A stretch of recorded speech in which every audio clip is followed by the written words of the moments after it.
Seja você um investidor iniciante ou já um investidor qualificado, um investidor com bastante tempo de bolsa, eu acho sempre interessante nós ficarmos de olho nas carteiras recomendadas, especialmente de grandes gestoras, para que a gente consiga, de uma certa maneira, enxergar para que lado o mercado está caminhando e, claro, para que a gente consiga, neste caminho, conseguir fazer alocações eficientes do nosso capital. Então, eu vou trazer aqui para vocês a carteira recomendada da Nubank para o mês de abril. Então, vamos para o vídeo.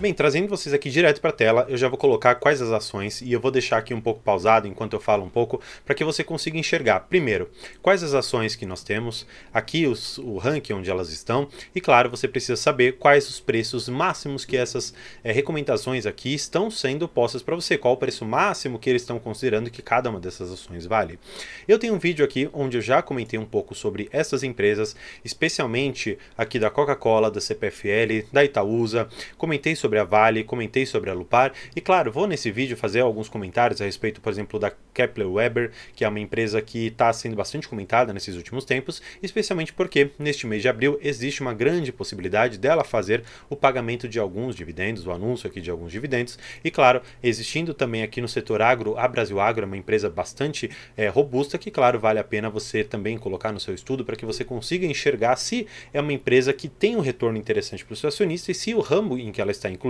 faz parte do tipo de investimento que você gosta de estar incluído. Agora, olhando especificamente para o que eu acho mais importante, é saber o que aconteceu na carteira do mês de março para o mês de abril. Basicamente, eles tiraram aqui a JBS, que é uma empresa ligada ali ao frigorífico, ligada à questão de exportação de carne, tanto de porco, galinha e boi, enfim, ela tem essa parte do frigorífico como a sua principal atividade. E eles fizeram a inclusão do Banco do Brasil. Antes de efetivamente eu trazer para vocês aqui alguma coisa a respeito do Banco do Brasil, uma informação interessante, eu quero mostrar para vocês uma percepção que eu acho que é muito mais valiosa do que tudo aqui que eu vou comentar para vocês.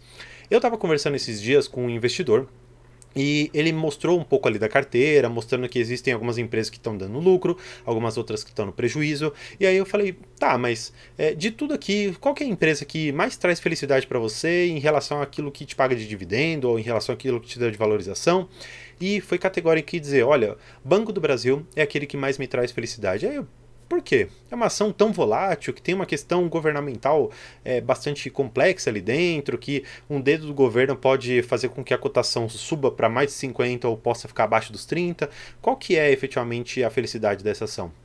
Porque ela me paga sempre alguma coisinha de mês em mês. Eu, poxa, mas quanto que ela tá te pagando mais ou menos? Ah, tá ali pagando alguma coisa na casa dos seus 60, até uns 100 reais ou mais, a depender do tipo de anúncio que ela me faz. E eu fiquei pensando, poxa, é interessante você enxergar que por detrás dos investimentos existe, primeiro, uma sensação de retorno que eu acho que é isso que faz com que as pessoas se mantenham na bolsa de valores. Porque quando você compra uma ação e ela não te paga rendimentos, e é uma ação que só cai, é uma ação extremamente volátil, talvez você fique muito preocupado. Agora, quando você tem uma ação que ela consistentemente paga dividendos e que ela tem uma forma de remuneração para os acionistas bastante robusta e ela tem um preço bastante justo em relação àquilo que ela vale, em relação àquele risco, eu acho interessante essa percepção. Afinal de contas, o que importa é que você se mantenha na bolsa de valores e permita que o tempo ele faça com que os seus rendimentos e os seus investimentos na bolsa de valores eles deem frutos. E dentro do Banco do Brasil eu acho isso muito interessante. Então, voltando aqui para a tela, só para que a gente consiga enxergar um pouco dos pontos que foram elencados, além daquele que eu comentei da percepção do investidor individual, mas agora da percepção dos analistas. Eles colocam aqui que em 2022 foi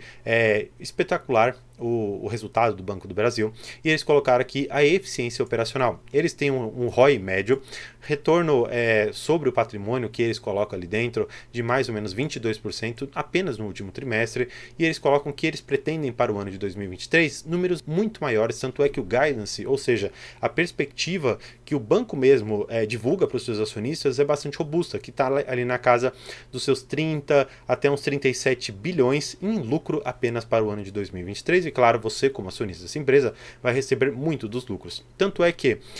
eles colocam aqui que houve uma provisão que foi apenas de 50% da sua dívida com a varejista em relação, claro, àquilo que nós estamos comentando a respeito do efeito Americanas, que eu comentei em diversos vídeos, que isso foi muito impactante. E ainda assim, por mais que esse banco ele não tenha provisionado todo o valor que existe no risco Americanas, isso não foi suficiente para impactar os seus resultados de forma tão robusta. Por fim, eles colocam aqui algo que eu acho bastante interessante, que por um lado, a chegada do novo governo no país traz consigo incertezas para o futuro do banco, embora o plano de estratégia de longo prazo tende a blindar bons resultados da companhia contra interferências políticas. Aqui que eu acho importante.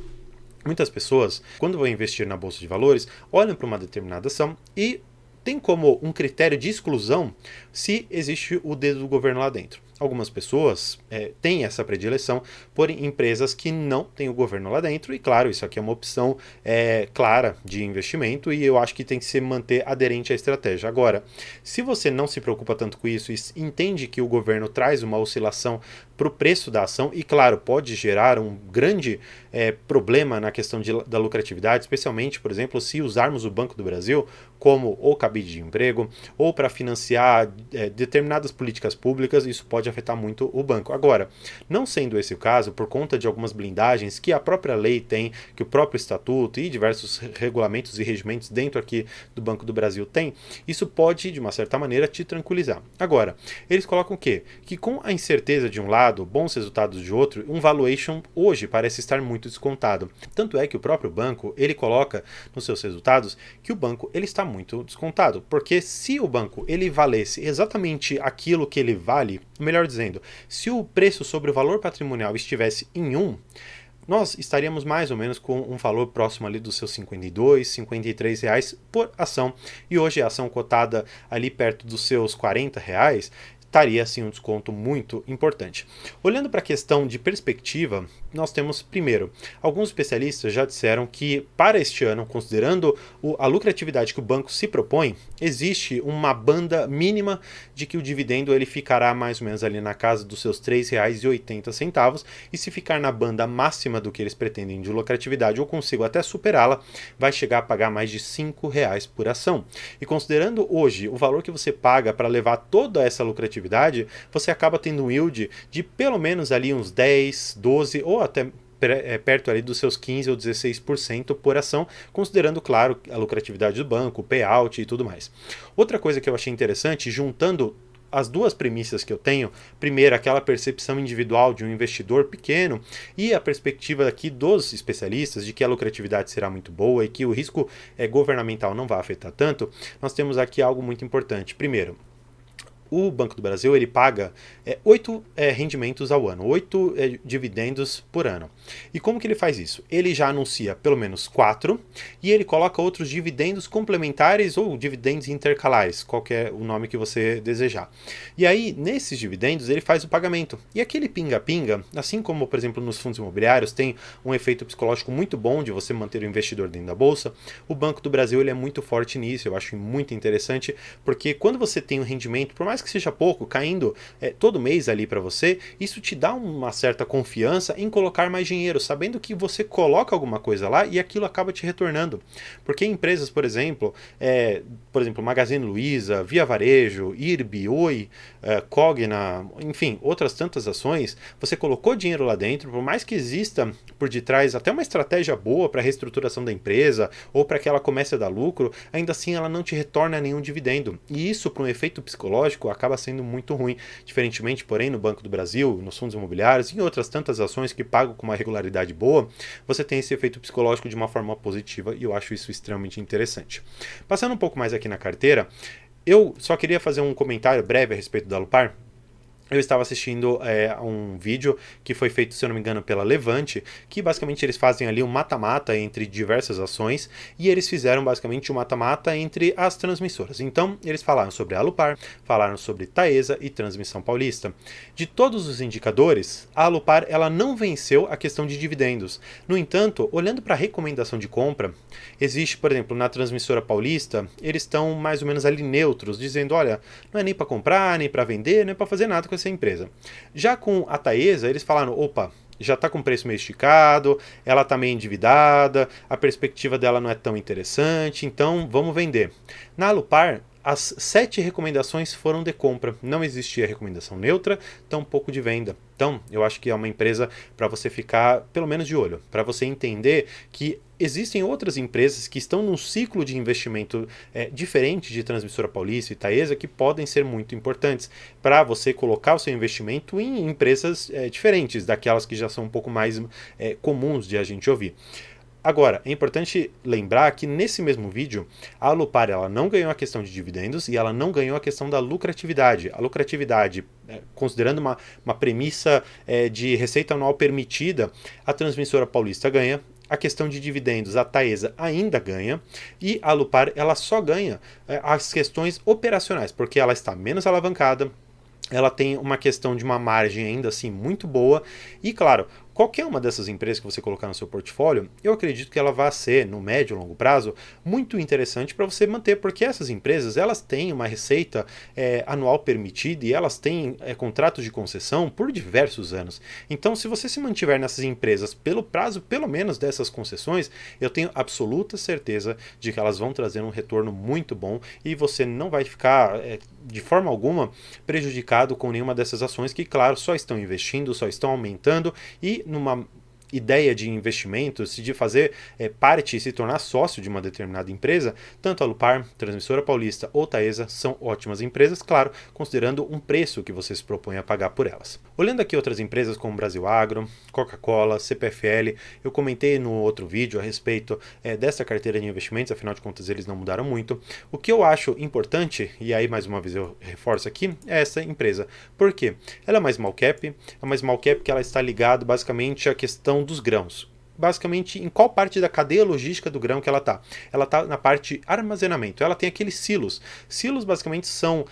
estruturas de metal que tem uma questão de resfriamento e tem uma questão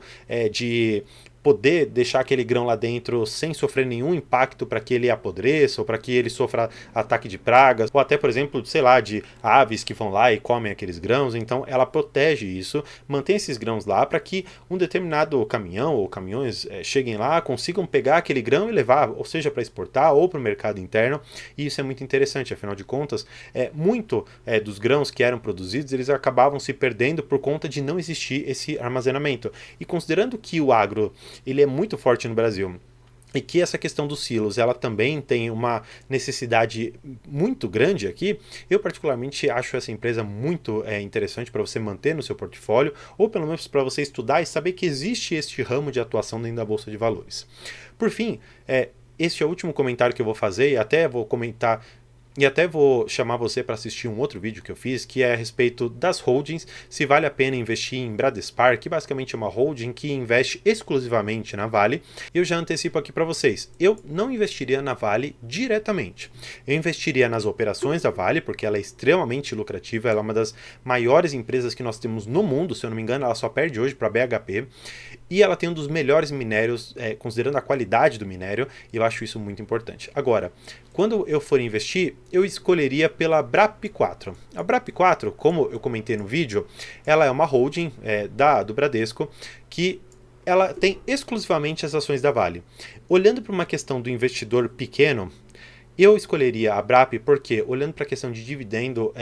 tanto o on cost como o dividend yield dela, na BRAP é muito maior. Tanto é que se vocês forem pegar do ano passado, o dividendo da BRAP ficou ali na casa dos seus 28% ou até quase 30% a depender do momento que você comprou. Agora da Vale, a depender do momento que você comprou, ele pode ter sido de 10% ou até um pouco menor, a depender que se você comprou nas máximas pode ter sido de 7%. Então, esta diferença é fundamental. Agora, você também precisa, e aí eu sempre reforço aqui o vídeo que eu fiz, entender a importância de uma holding e também as ineficiências que uma holding tem, porque, como eu comentei no vídeo, os dividendos da Vale, eles são, de uma certa maneira, comidos uma parte pela BRAP, e ela só repassa para você uma parcela um pouco menor daquilo que a Vale te repassou. Agora, em relação a yield, eu acho muito mais interessante a BRAP, porque o investimento é o mesmo, você só tem tem uma ineficiência da holding. No entanto, você tem um desconto por existir uma holding, e isso pode, no final das contas, valer a pena,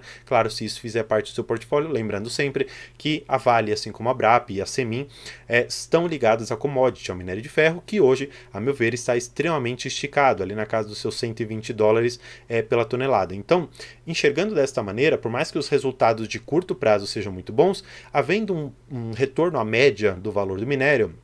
para casa talvez dos seus 70, 80 ou talvez $90, talvez essa lucratividade e altos dividendos eles não se mantenham por tanto tempo, e eu acho que isso é importante você saber, para que ou aproveite o ciclo para ganhar na valorização da ação e também no dividendo, e em determinado momento, quando esse ciclo começar a tender para baixo, você, com uma certa noção ou com um certo tato de mercado, consiga sair antes que essas ações despenquem, mas isso não tem como eu te dizer quando que vai acontecer. Claro, exige uma noção de que o minério de ferro ele é muito controlado pela China, tem ali os seus preços basicamente regulados no porto de Dalian, e hoje é interessante você saber que existem empresas tão grandes quanto a Vale, mas que estão expostas no mercado lá de fora, com a BHP, que podem ser investidas por você através de BDRs ou também pelo investimento direto, abrindo uma conta lá fora, e claro, isso vai fazer sempre parte do seu gerenciamento de risco e do quanto que você quer se expor nessas empresas. Bem, espero que você tenha gostado, não se esqueça de se inscrever aqui no vídeo, já passamos dos 1.500 inscritos, agora vamos lá buscar os 1.600,